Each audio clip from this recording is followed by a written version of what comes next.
Alright, we're working on this Ultramount 2, and we went to go turn on the plow for the first time for the fall. And we were noticing that the solenoid over here, which is over here, that solenoid was clicking. In essence, what was going on was the voltage, the 12 volts coming over on this this connector here was going lower than 12 volts. There is a voltage drop that goes across the cable of a volt in normal operation, but what we found out is there's a negative hookup right on top of the battery post there, and that negative hookup is definitely corroded. And so what we notice is when you wiggle this around, you could actually see some sparks coming in. So I'm just touching this, and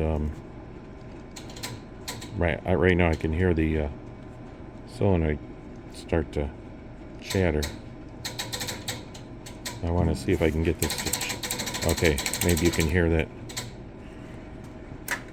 Okay, but we're going to take off that nut there and clean off this negative terminal, because it's definitely